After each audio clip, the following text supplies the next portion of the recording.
Hey, welcome back to the BVB podcast. My name's Jacob, joined as always by Carver. An exciting week with Dortmund. No more ups and downs. I'm pretty hyped. I don't know how you're feeling, Carver. It's weird because we get the win versus Barcelona. We go out in the Champions League, but the performance was pretty exciting.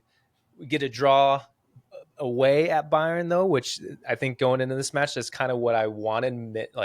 Minimum, of course, I would have taken a win, but minimum, I felt like that's what we need if we want to keep progressing through the Bundesliga. Pretty great week. We couldn't turn it around fully with Barcelona, but we gave it a heck of a run. So on a Dortmund level, I'm feeling pretty good. On a normal life level, also feeling pretty okay too. Just kind of cruising. Carver, how are you doing, man?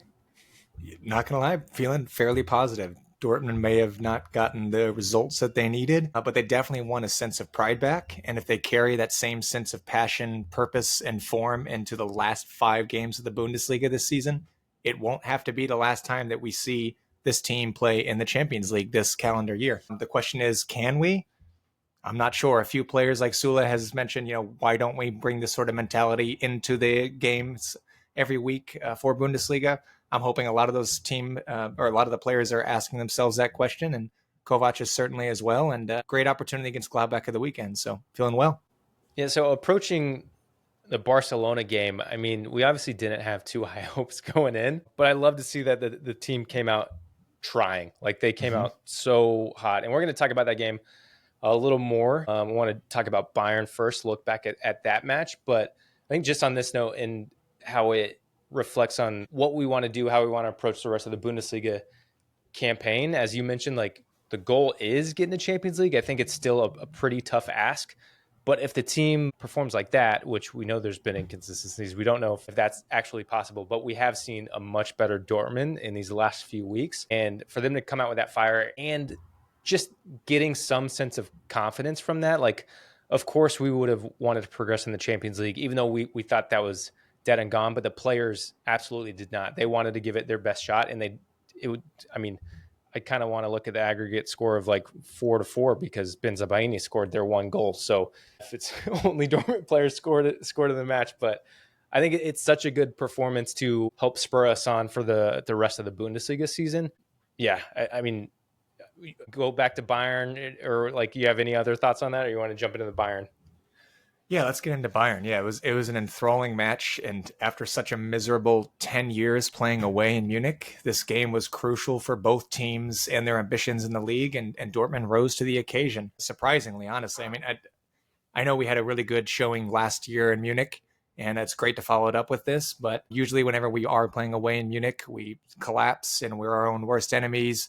We have a lot of self-inflicted errors, and in the end, maybe it might have been a missed opportunity to clutch all 3 points when you had a lobbed a miss here from Gross at the end. But I think that the win last year did a lot for this team psychologically, and I think you could see that in this game too.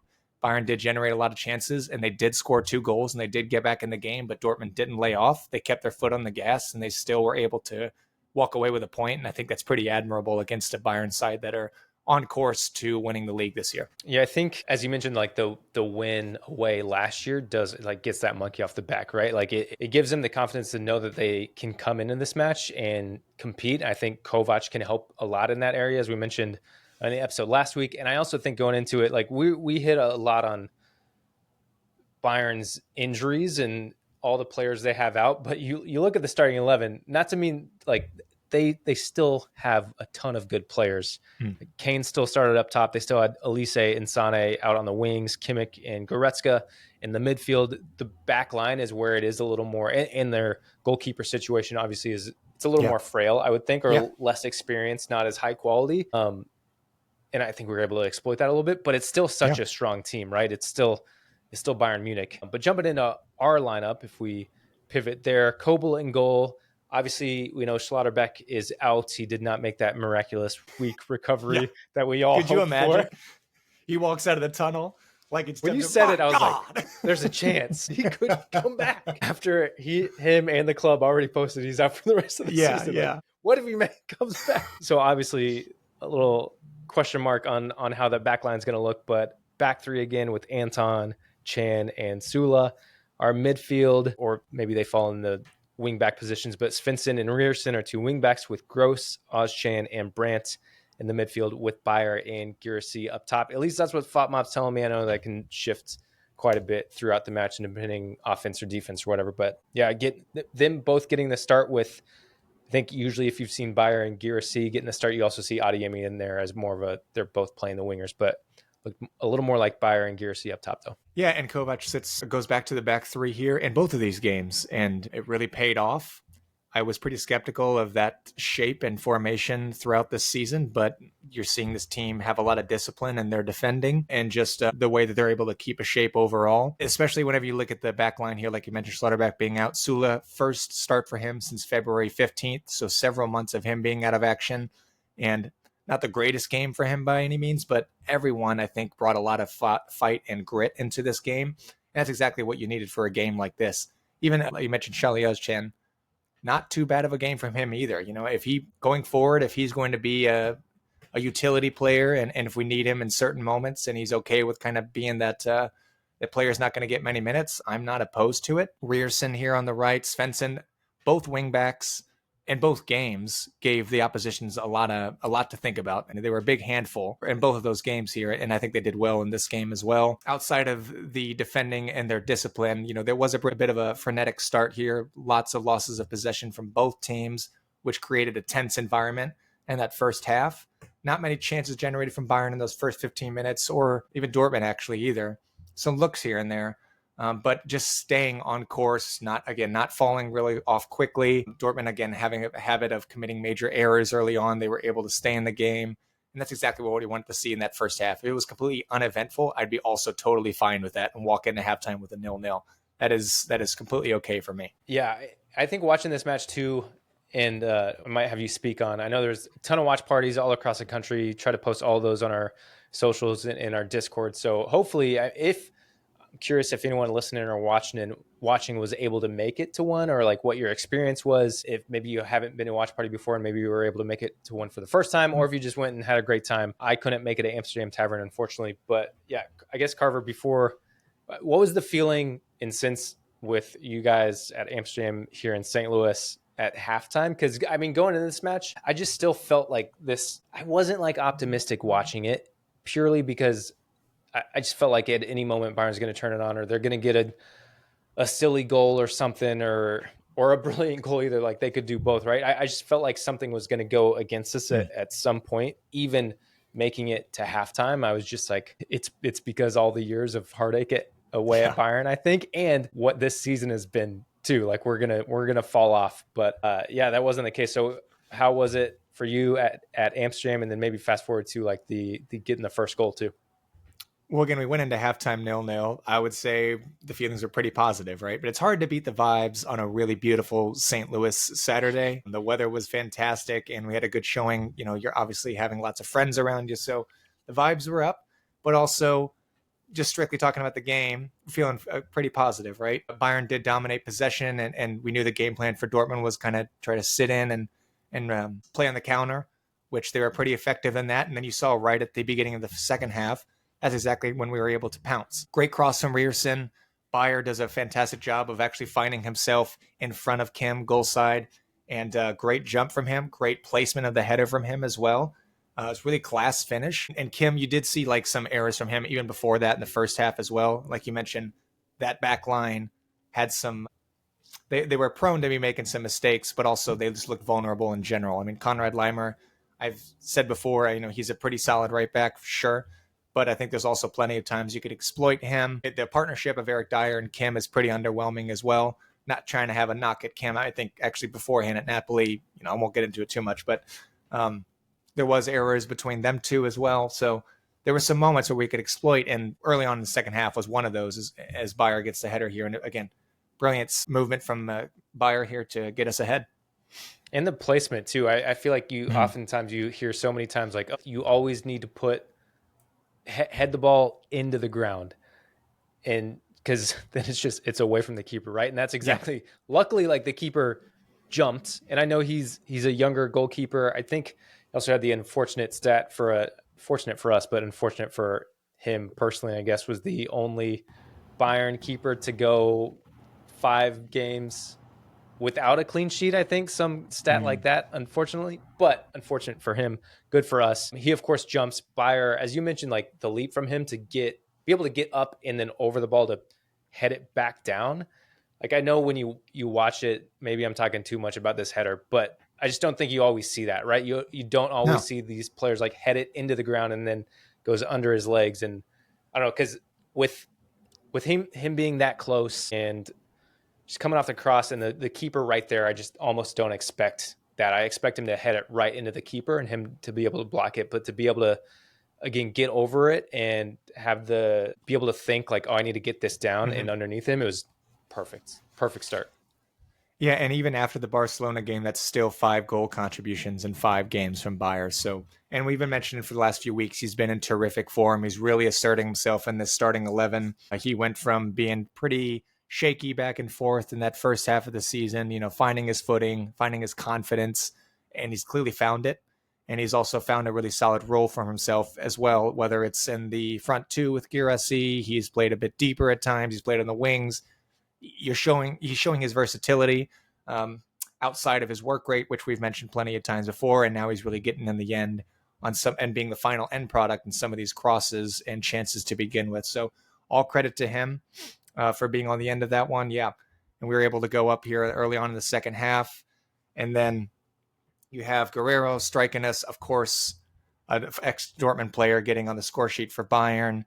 That was with his right foot as well. Assist from Thomas Muller, who played very solid in this game for even being someone who hasn't started a lot for Bayern this season. Despite Kobel, I think he made 9 saves, I think, which is actually a personal season record for this season, again, in the Bundesliga. So Kobel was also very solid in terms of just being a goalkeeper.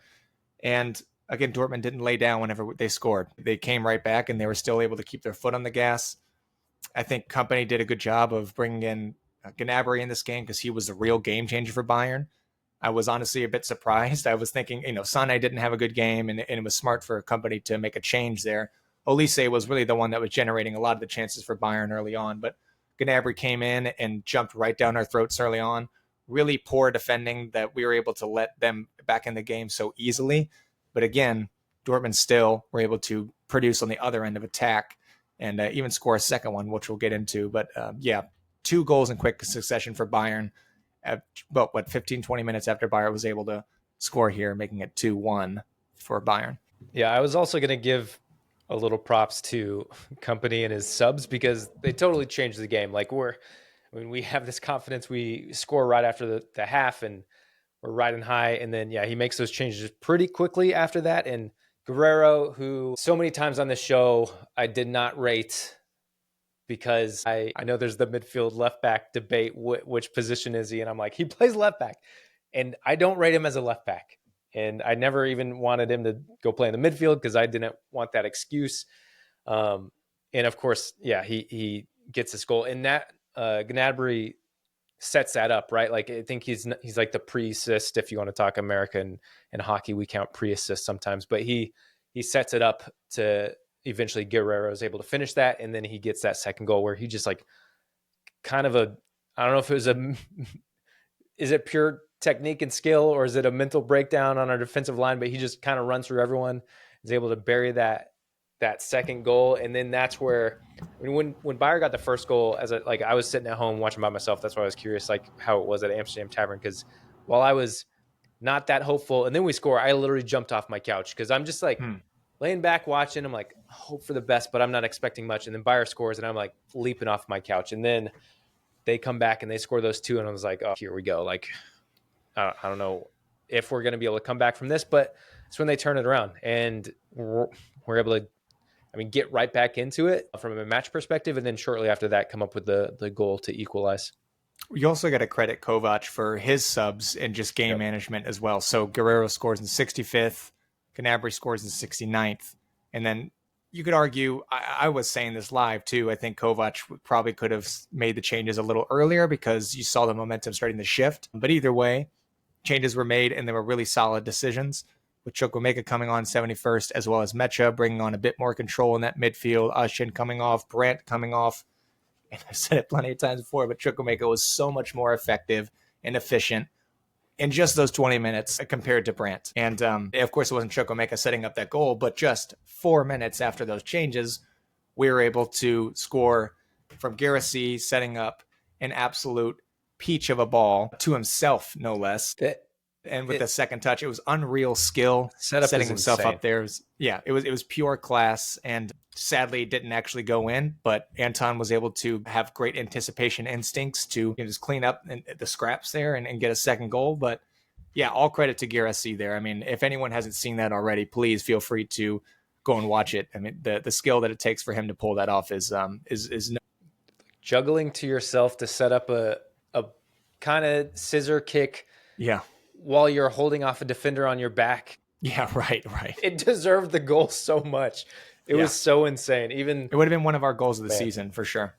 Oh, absolutely. The setup is insane. But as you mentioned, the keeper makes a save, but Anton's there to bury it and get us level, which did not expect, honestly. Like I said, I had higher hopes going into this match, and I knew what we needed, but sitting down and watching it, that's when I was like, everything else is like rushing back, all the old memories. And I was like, it's not going to be good. But you mentioned him earlier. I do want to hit on Kobel again too, who, I mean, we could definitely say he's a player who I think in previous years, we never mentioned him enough. So I want to make sure we do justice, and I'm going to give him the double mention, especially like this season where it hasn't been his best season, right? Like we've seen maybe him falter a little bit, and that could be for various reasons, but he hasn't been the Kobel that we've seen in previous years.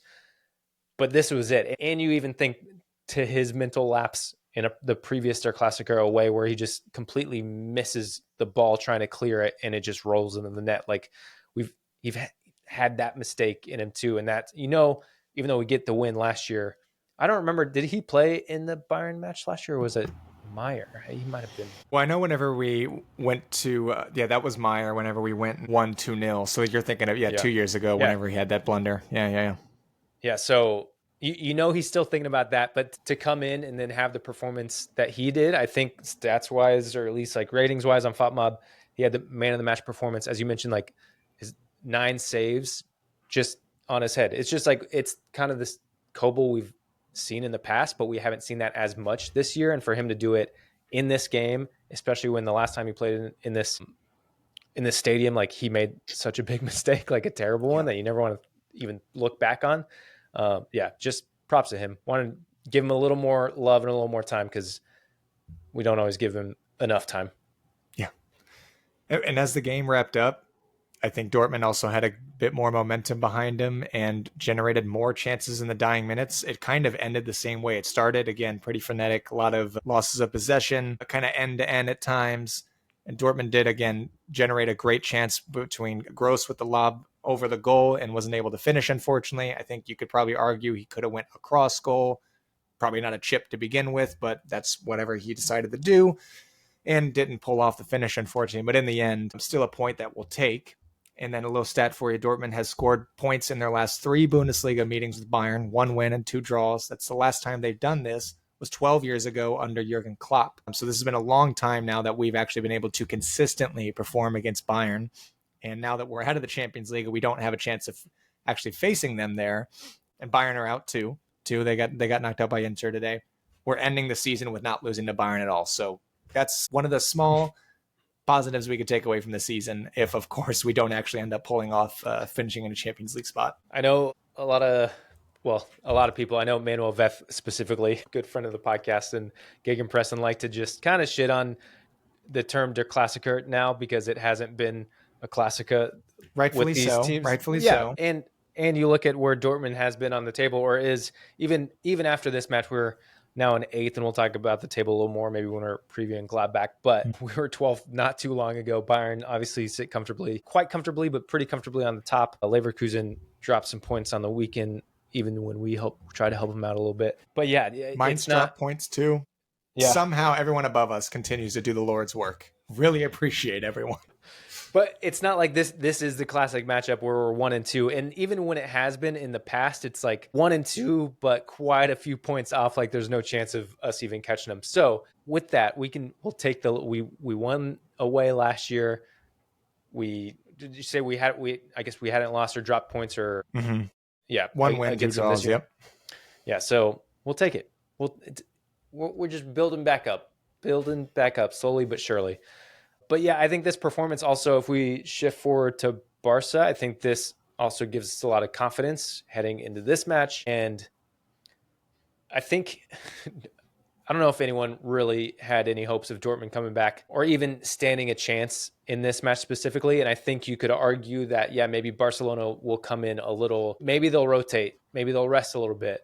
And they didn't. Like, they still put out a pretty strong lineup. I do believe like there is a mental, not lapse, but like a mental switch off almost. So like they still had a really strong 11, but I do think they were turned off a little bit and weren't quite ready because they're up for that. You kind of expect that to happen. And I'm just happy that Dortmund showed up and they were there. And I mean, they're at home and they just went for it. Like I wasn't sure what we were going to do lineup wise. I wasn't sure if we were going to give the kids more of a chance or what was going to happen. And they just came out and they're like, no, we're getting right back in this thing. Yeah.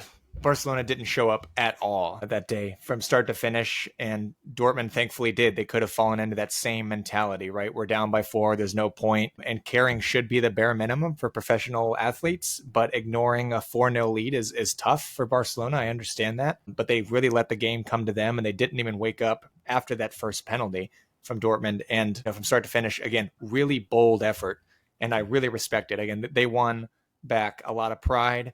And you could feel that from the fans too. I mean, from the fans that are in person in that stadium and just on TV across the world, you could feel it that this Dortmund team really wanted to go for it. And you saw that they were actually able to exploit outside of Barcelona's mentality, just strictly from a tactical standpoint. You saw that Kovac really did his homework and was able to exploit Barcelona for the weaknesses that they had. I mean, from the little reading that I've seen online from Barcelona fans, they've been saying this was the worst performance they've seen under Hansi Flick and probably his entire tenure there. But, they came out with that super, super high line again. And Kovac did a really good job of setting up, playing into that space behind it. And also just individually, Dortmund were really sharp this game too. And that was able for us to get a more sense of purpose, more pride. And we're able to not only score early, but keep our foot on the gas for the remainder of this game. Again, it wasn't enough in the end, but 3 goals against Barcelona, against a side that hasn't lost, I think, in all comps, right, for a long time now, is very, very difficult. And Kovac, and I don't want to get too far ahead because we can jump into the lineup and stuff, but Kovac said at the end of the game in the press conference, he said, today we played our best game since I've been here. What the boys did in collaboration with our fans was sensational. And then you just talked about the belief that they have. And he also said we had some great moments with the ball and transitions. And we'll show the boys that over and over again the next few days they can show this against Gladbach too. So the coaching staff, the players, all of them understand that they can carry this momentum. They can carry this sort of passion into the Bundesliga because there's only 5 games left. And they were pretty much all winnable games. I know Leverkusen is going to be very, very tough, but ideally we should be going 5-5 here. I mean, Leverkusen just drew Union, right? Like It's still there. Like there's still, as you said, like we definitely get points, and I think that's winnable too, especially if we can just perform like this. And it's way too late in the season, but it finally feels like things have clicked. We have this kind of consistency. Like the players are obviously on board, maybe because like it took long enough to light a fire under their ass, but like they understand. Like it seems like they understand. As you mentioned, they're kind of synced with the coaching staff. Like they get what they need to be doing, and they're finally doing it. It just took quite a while, but jumping in the lineup, Kobel in goal, obviously 3 at the back again with Sula, Anton in the center, and Benzabaini, that third on the left side of center back. Kuto gets to start on the right wing back with Svensson on the left. Chet and Gross in the midfield, which I like to see. And I know I in the last Barcelona match, I was like, I don't know if Metch is quite ready to start, especially it's really hard coming back from injury and doing it against Barcelona. Fast forward a week though, like I'm very happy to see him in the lineup this time. See Bayer, Girassi, and Adeyemi up top. Yeah, I was really pleased with this lineup. Kuto, I was pretty pleasantly surprised too. With again, he had a sense of purpose. He had a lot of good energy in his play. Him and Svensson both again, and I mentioned before, both games, Bayern and Barcelona, our fullbacks gave the oppositions a lot to think about. And how, I still have plenty of question marks about Kuto. I still don't really think it's going to be worth moving for a permanent deal. Svensson, on the other hand, and we knew this already, it's a no-brainer. It is a no-brainer for us to be pursuing him actively this transfer window to get him on a permanent signing here for Dortmund. Sprinting from start to finish every game. He's clearly got the mentality of a Dortmund player that we need. He's a rear sitting on the left side, a lot younger, of course, too, and did really well this game. Again, he's fearless, and I love the energy that he brings, and he's also incredibly versatile, too. So all credit to him. Kuto, again, played well as well in this game. Girassi got a hat trick, and not only a hat trick, but also top scorer in a single Champions League campaign in club history, as well as he's the first African player to score 12 goals in a Champions League campaign as well, over Didier Drogba. So a lot of other legends there that Girassi was actually able to overcome. So all credit to him. Who's having an insane Premier League season right now. I mean, he's having a good season overall, but Right, Salah, yeah. Counting that too. Yeah.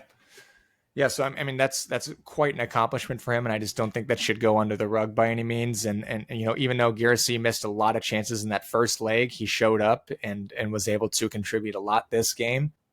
And yeah, again, really bold performance from Dortmund as a whole. Maybe we'll probably do this at the end of the season too, but I wonder if we take a moment and as the Champions League, our Champions League season comes to an end, maybe we can reflect a little bit and on Girassi's kind of achievement, because I feel like it has been kind of this up and down season, or at least like some perspectives. Like I know there was that little streak where it seemed like his attitude wasn't great.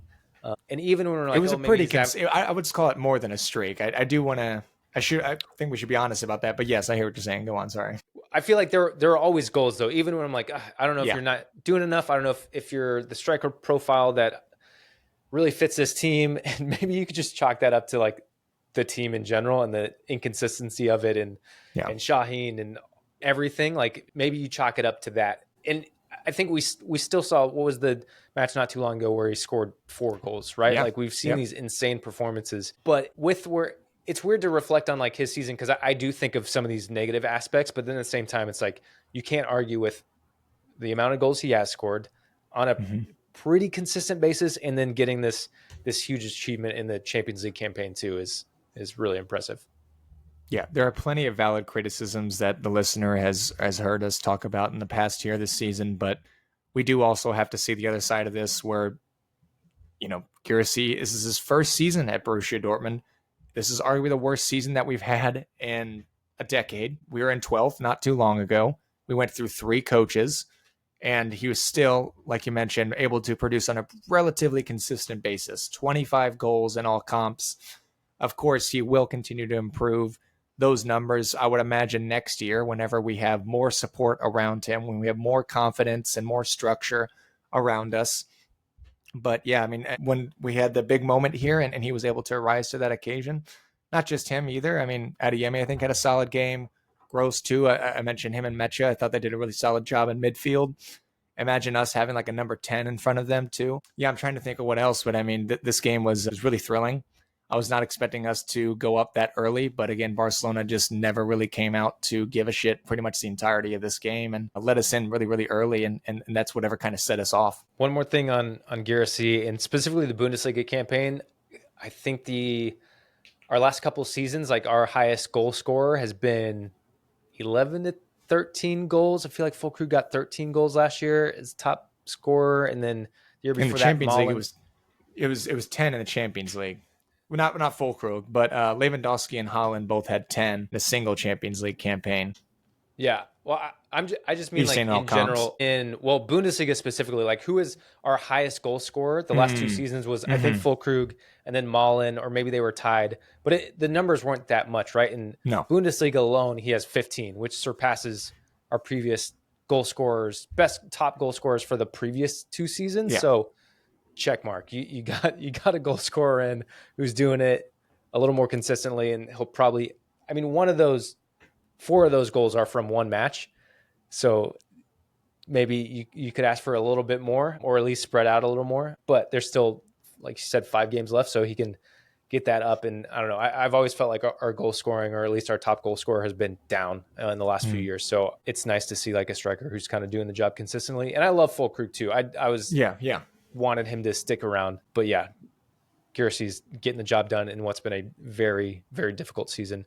And then, jumping into Barcelona, he came out so hot in this game. We were ready. And we at home, we say it so much, like the fans deserve this kind of performance. And on very few occasions have they gotten it. A little more in the Champions League. But like it just came out so hot and got the early goal. And in that moment, I was like, oh my gosh, we're just going to, I totally expected like at least a second goal shortly after that. It took quite a while, which I think if we would have got a second goal, like who knows what would have happened. We get the second goal as we kick off shortly after the start of the second half. But if we were able to get a second goal in that first half, I think we could have done it. They were just on another level.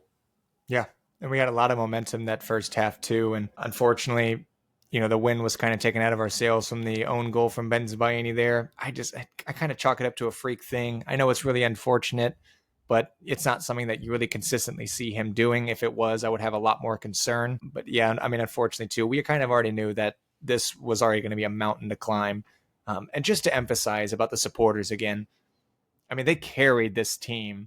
Not that the team didn't bring their own energy and again, purpose to this game, but the supporters, you really see why so many people around the world look at Dortmund as a club and just as a fan base with so much respect, including myself. Like, I mean, this is why I fell in love with the club to begin with. Watching this team on European nights, you see the magic that is produced, whether it's from the players, from the supporters. It is just a magical thing that happens inside the Westfalen almost every time there's a Champions League game. And this one was no different. And I don't know, you just feel it in your core, even just watching it on TV, the supporters going all 90 minutes and able to take this team up to that next notch and be that 12th man on the field that the team needs to, go the extra level. It's incredible. And all credit to them. If there's any of them in the Unity or any of those supporters groups that are listening, you guys are fucking amazing and really appreciate you. Yeah. Yep. I think I've said it multiple times, but it's something that kind of gives me chills every time I like just watch a Dortmund match. Like, and we get on the Bundesliga Saturdays, if we were a match lucky enough to get the kind of like extended coverage before where they show like You'll Never Walk Alone and just all the atmosphere around the stadium. Like it's incredible. You've been there a couple times. I have not, but I fell in love with it. Don't worry. I fell in love with it just watching it through the TV. And like, maybe that could be the same for a lot of people listening or watching too. Like, but yeah, the fans are incredible. And like not too long ago, I was saying the fans should stop singing and they should stop supporting I don't know. I still stand behind that. Like in this match, yeah, I'm glad they showed up and they were there, but because it was so bad and I'm like, I just don't know how you can keep doing this. But like that even speaks to the loyalty of this fan base too, to stick through and do whatever they can to push this team. And it's exciting to see how they can hopefully help carry us into European spots in these last these final matches. Go back to the Benzabaini thing a little bit too. I didn't see that as like a total mistake by Benzabaini. That's kind of like you're under pressure, a cross is getting whipped in, and he's trying to clear it, right? Like it's kind of an unlucky deflection into the goal, and it's so unfortunate. I said it early in the episode, but like, hey, on aggregate, Dortmund players scored 4 goals here. Maybe just let us move on, or at least take it in extra time. Yeah, one of them winning the Barcelona goal, but hey, that's still no Barcelona players scored, and I like that too. Yeah. Well, to clarify too, to clarify though, I mean the fans definitely voice themselves in protest when the team is not performing at the levels that they should be. So I agree in that sense that that they are wanting to voice their opinion for all levels of play for the team, but even after the own goal, Dortmund still kept going. There was still momentum shifts. And by the end, we were really, really pushing. I mean, Barcelona, it was kind of crazy. They didn't sit super, super deep. They still were trying to squeeze us up and push, which made it all the more interesting. And at the end, it was really, really close. It wasn't enough, but Dortmund at the end of the day, still, we were waiting until the 90th minute. We thought it was still possible. And it was a really, really entertaining match. And again, I don't fault the players or the coaching staff whatsoever for their game plan and their approach and just their attitude throughout this entire game. I love seeing a little bit of panic in Hansi Flick's eyes when we just didn't stop. We just, as you mentioned, we just kept going. And Yeah, and there was And hope we're and until we the were final whistle. and Barcelona's like a far, like I mentioned last week too, a far more superior team in terms of quality at the moment too, right? So I mean, the fact that we were still able to do as much damage as we could in this game against a team that's just full of unlimited individual quality is very, very impressive. All right, let's look ahead. I know in the last episode, we kind of looked ahead at all the upcoming matches, but we got Gladbach on the weekend, 11:30 Eastern kickoff time. Look in the table, it's very tight, and we kind of broke all this down last week, but what was it, Freiburg? Who was the last one? Freiburg played Gladbach. I was going to say Gladbach, for all the form that they've been picking up these last few weeks, they dropped it here against Freiburg more recently, which is only falls in favor of us. Of course, Freiburg are just above us on the table as well, but that puts us in a really good position to maybe leapfrog them at the weekend. Yeah, they're in 7th at 44 points. We're at 42, so we can definitely jump over them with a win. We are playing at home, of course, so we're going to see those fans again. Freiburg in 6th in that Europa Conference League spot on 45 points. They play Hoffenheim this weekend, so you kind of expect them to get a win there. Mainz in 5th at 46 points, and then Leipzig 48 points. So we do have a chance to go level with Freiburg if they lose. I think that's kind of a long shot. Hoffenheim hasn't been great, but we can definitely leapfrog Gladbach and then just keep going from there. And who knows? Like you said, it's definitely there if we can just play like we've been these last few matches. Like winnable. They're winnable matches, and that's all we can do to move on. But yeah, Gladbach this weekend. I did in our Discord earlier, I just asked for some thoughts coming off of this match week as a whole, because I look at Bayern as a good result, Barcelona, good result, in the confidence that can give us in these final few matches. Shout out to Lisu, who responded and said, I think Euros is unlikely, which is where I was also at, or just European football is unlikely. And I was there like 2 weeks ago, and now I'm fully on board. I was like, oh my gosh, you convinced me last week, like Champions League still on the table. But he said European football unlikely as something we can accomplish, seeing how the table is at the moment. Mainz and Freiburg's might keep their places, but I'd love to expect to see more academy players get a shot. We've got nothing else to lose but showing off our talent for the upcoming transfer window. Don't let the ones we're trying to offload get injured. I'm looking at you, Mustache Man. And at first I thought he meant me, Mustache Man, but he meant Sabitzer, who honestly, like, kind of forgotten about because we haven't seen him in so long. Right. I also forgot about Sabitzer. He wasn't having a great season, and then he got injured. I have not thought about him. Yeah. A few things on Gladbach. Surprisingly, they're above 500 on the road. 6 wins, 3 draws, only 5 losses on the road this season. Of course, we know the game plan from Gladbach. If anybody has paid attention to them this year, they're going to be attacking through wide play, down the channels, generates lots of shots. I think they're like top 3 or top 4 in the league for shots on target here per 90. And Kleindienst is going to be on the end of a lot of these crosses. Their wingers, like the likes of Honorat, is going to be driving the ball up and down the right-hand wing. So it's going to be a big task for whether that's Svensson or Benzabaini. Either way, I think with the defensive discipline that we've had, this should be something that we should be able to neutralize a bit. And just as a collective standpoint, too, we usually perform really well against Gladbach.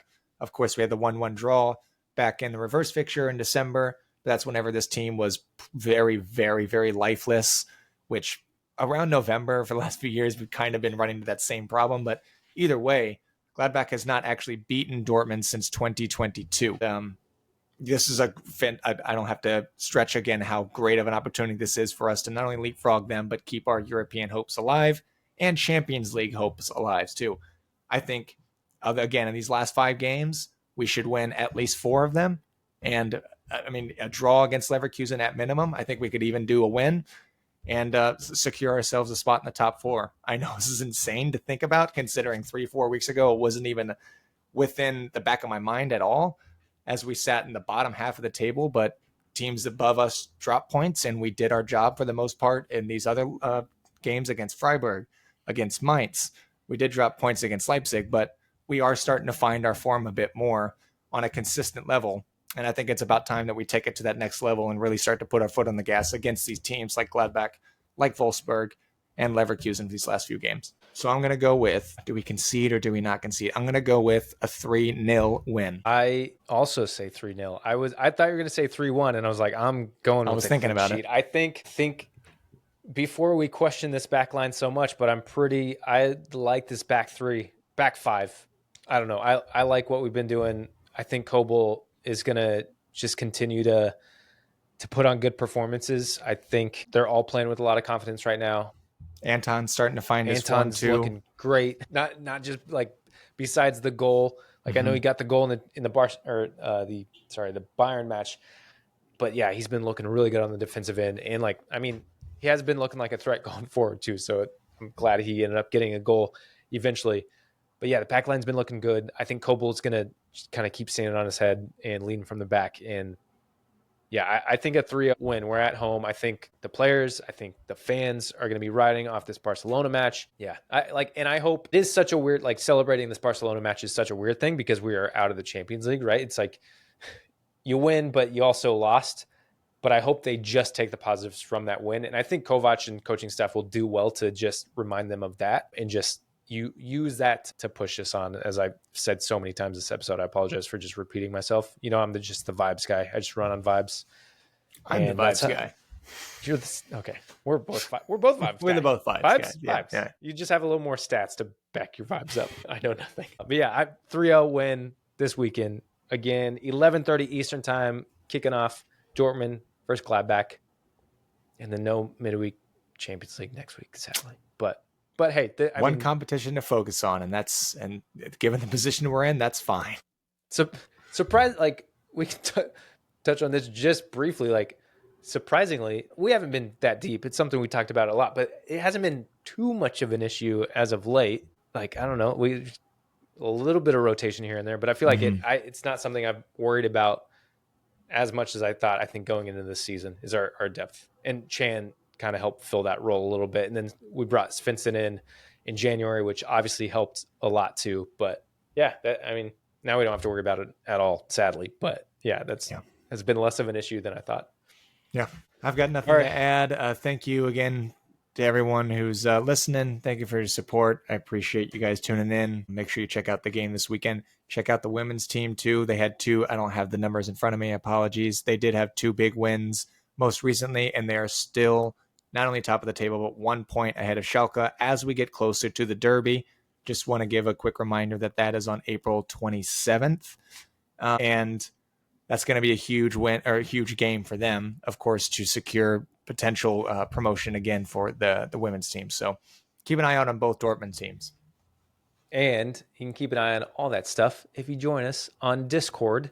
You can find the link in the description of this episode. You can join us and other fellow Dortmund fans from across the world chatting Dortmund. There's been a lot of I've been trying to get the U.S. Open Cup chat going a little bit, which has been fun because I've been watching some of those matches, talking soccer in general. We got some random slacks in there too. I know the music one was popping off today. I think Carver's going off on it. I'm I was watching the Arsenal Real Madrid game at my desk at work, and Discord's going crazy, and I'm like, oh, it's Carver's talking about music. But if you just want to get connected with some fellow Dortmund fans and talk just about everything, get connected throughout the week on match days, join us on Discord. You can find the link to our socials.